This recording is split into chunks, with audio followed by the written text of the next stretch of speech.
Well guys, it's been quite a week. Using the X feed, I'll review with you all of the key events that popped out to me. Due to a law passed in Congress, TikTok went down for a day, but due to some behind-the-scenes communications with, at that moment, President-elect Donald Trump, TikTok was restored before his inauguration. The company gave President Trump credit for the restoration. Continuity of government confusion sparked when Biden claimed, "I'm not going anywhere," on the eve of his departure from office. John Harrell notes that Joe Biden issued a partial revocation of Executive Order 13961. Here's partial text of that order. I asked perplexingly to summarize EO 13961. The EO, titled Governments and Integration of Federal Mission Resilience, was issued on December 7, 2020, with the primary purpose of enhancing resilience of the federal government's operations and ensuring the continuity of national essential functions under all conditions. Key objectives included maintaining comprehensive and effective continuity programs to ensure national security and preserve government structure, integrating preparedness programs including continuity and risk management into day-to-day operations of federal agencies, implementing the Federal Mission Resilience Strategy to increase the resilience of the executive branch, reducing reliance on reactive relocation of personnel and enhancing a proactive posture to minimize disruption and distribute risk, establishing the Federal Mission Resilience Executive Committee to advise the President on continuity policy and oversee the implementation of the strategy, developing an interagency framework to assess and address risks of the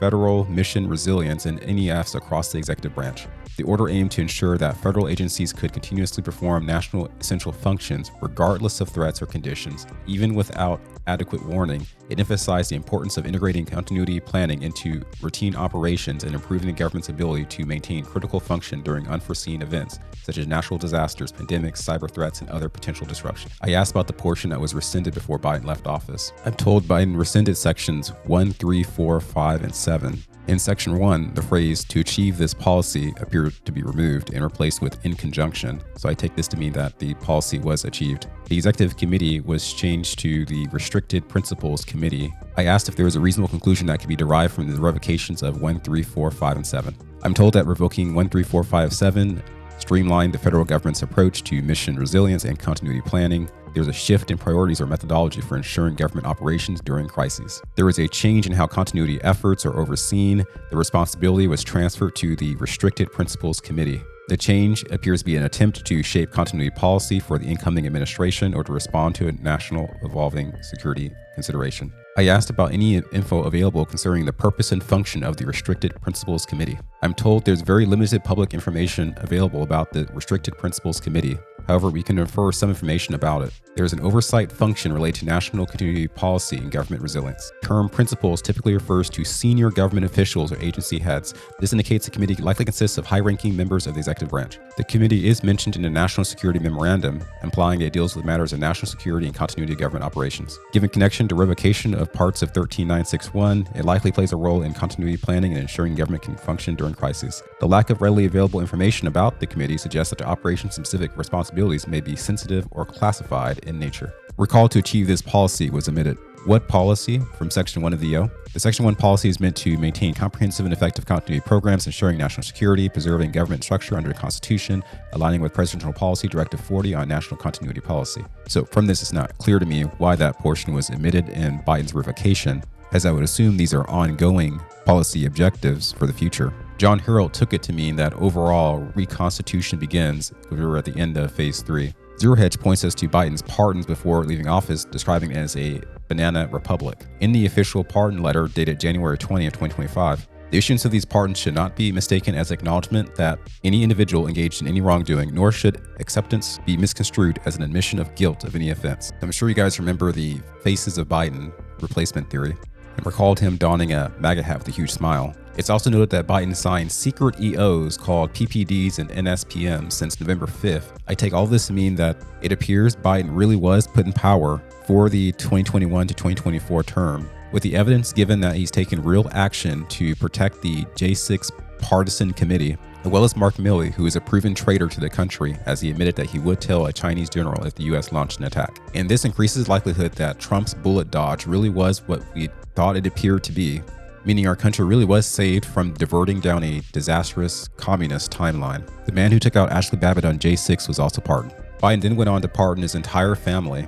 Here's what Senator Max Blumenthal says. Family member. It would require the legislation that I've offered that the president provide some explanation, some accountability, some guardrails. But let's be very clear. I was critical, one of those Democrats who said to the president, no preemptive pardons.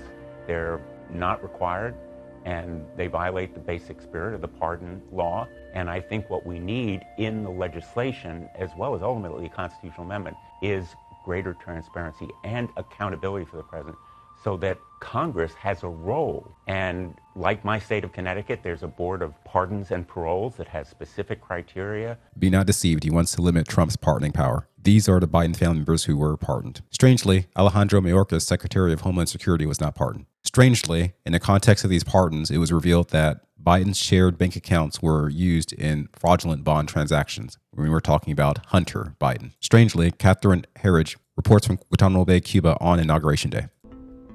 As the Trump administration begins its first 100 days in office, we are at Guantanamo Bay and we'll be reporting from here at Camp Justice. We'll be inside the courtrooms. We'll have updates on the status of the military trials as well as the detention camps. This new administration is going to have to make some hard choices about the future of this operation. In another take, she reveals that these trials are not concerning recent scandals such as Epstein, but instead a 25-year-old scandal concerning 9/11. With trials still not concluded after all these years. Do you believe that? And compares Barron Trump to the IPEC GOAT 2 character. Barron Trump seemed to play a symbolic role during this inauguration. Here is he pictured in contrast with Elon Musk, looking quite serious by comparison. Here, Barron says to Biden and to Melania, so when he leans into Biden here, he says, it's on. Okay? And then when he goes up to Melania, she says, try to be nice. See? And he said, I agree with the second part, but not the first part. What do you think? Leftist social media influencers like JoJo from Jurors show themselves out to be complete hypocrites. Innocent people don't ask for preemptive pardons, was her post from 2022. During the Trump inauguration period, we were distracted by many controversies, one of which was Elon Musk jerking his arm to suggest, my heart goes out to you. However, to many, it appeared as a NAZI salute. We were distracted by tabloid gossip concerning Barack Obama and Jennifer Aniston, with the juicy implication that Barack Obama chose him over him, allegedly. Within the supernatural matrix of distraction, somehow Jennifer Aniston chose to pose a photo of her leg doing the NAZI salute as a bizarre, symbolic, and obviously coincidental solidarity to Elon Musk. James O'Keefe, in a groundbreaking revelation, shows the DS is quite real. DS being that word I can't state on YouTube. Byron Cohen was caught on a date saying some things I'm sure he regrets. Byron Cohen was an unelected official working as White House advisor in the Office of Pandemic Preparedness and Response Policy. People joke about the deep state, but to some degree it's real because they have ways that they can slow things down or block you without you realizing it. Meet Byron Cohen, an advisor at the White House. RFK Jr. is a very bad pick for HHS. There's a good chance that the bureaucracy just crushes him. Is there anything that you're gonna do? I would consider slowing things down. I can't really think of anyone who I would less rather have be president than Trump. Can you give me an example of how you think they'll do it when RFK gets in? One thing you might be able to do to sort of make him think something is happening when it's not. The White House advisor explains how the administrative state creates deceptive commissions to hinder executive decisions.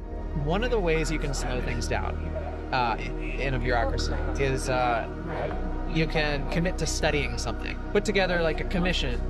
Mr. Secretary, we're going to put together a commission to study the safety of fluoride in water. So now we know that if any committees are formed to study issues in order to slow down executive changes to agency policy, those of us with a voice in social media should immediately call that out. We then investigate the causal chain to prove collusion. After Trump was inaugurated, the White House deleted DC from the Facebook profile, leading some to believe that the DC corporation had died. After naming distinguished figures in the room with him during Trump's inaugural address, he begins with the following statement. The golden age of America begins right now. SoftBank CEO Masayoshi said, as you said yesterday, this is the beginning of golden age of America. This is one great example, I think, right? We wouldn't have decided to do this. During the same conference, Trump also announces the formation of Stargate to become the largest AI infrastructure in the world.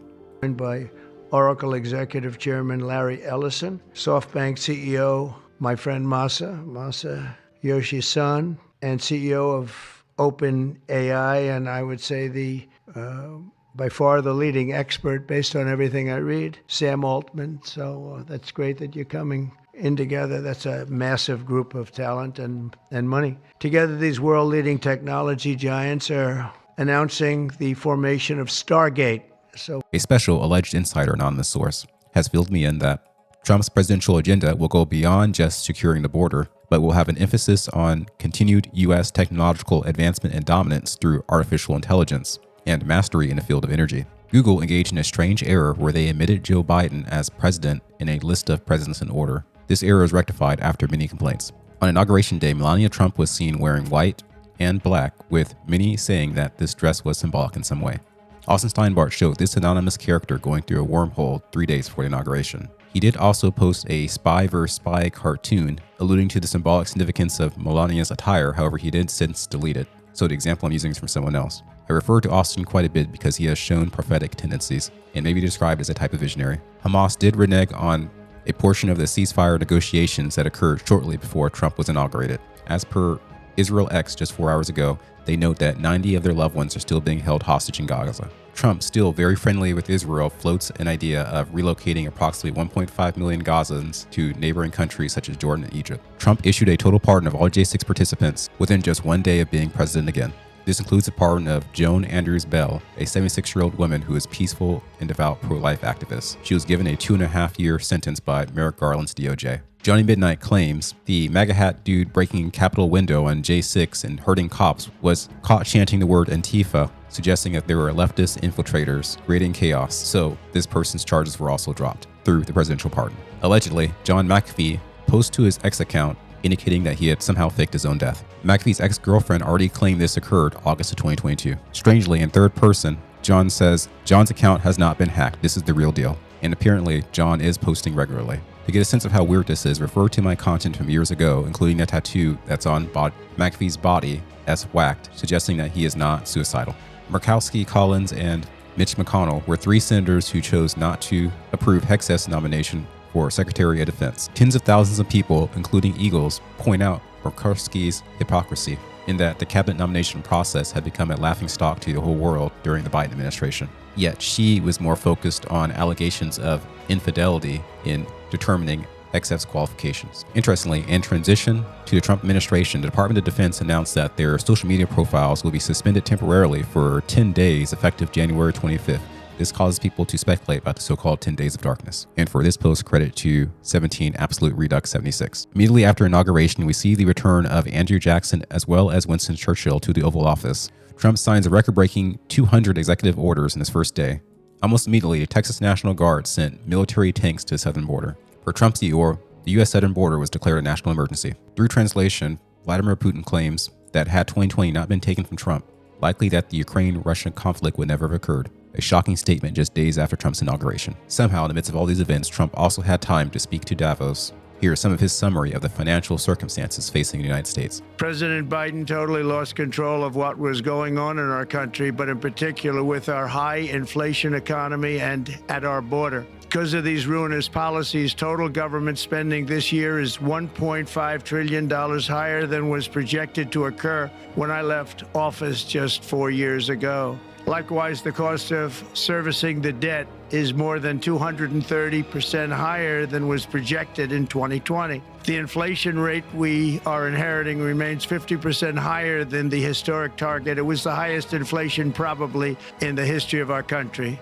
That's why from the moment I took office, I've taken rapid action to reverse each and every one of these radical left policies that created this calamity, in particular with immigration, crime, and inflation. On day one, I signed an executive order directing every member of my cabinet to marshal all powers at their disposal to defeat inflation and reduce the cost of daily life. I imposed a federal hiring freeze, a federal regulation freeze, a foreign aid freeze, and I created the new Department of Government Efficiency. I terminated the ridiculous and incredibly wasteful Green New Deal. I call it the Green New Scam. Also, the Chief Diversity Officer Executive Council was revoked by Trump in an effort to put a curb to DEI, and now the webpage for the council cannot be found. And so far, what I share is just a sample of the many events that occurred in this very momentous week. All this said, we should not forget the prophecy of Kim Clement in considering the lengthy series of events that led us to the point that we are today. And your byways, I will not need you to build walls, says the Lord. I will not need you to build walls. I am built a wall of protection, that Islam in its power shall not corrupt the children of this generation. In Trump's first week, let us not also forget that he went to California to address the Los Angeles fire situation. Clement prophesied that California will rise again. Remember the epic timeline video from Austin. A key conclusion from this series of events this week is the indication that things are indeed going as intended. And so I say to you with great pleasure, get your house in order. The magic carpet ride will soon commence.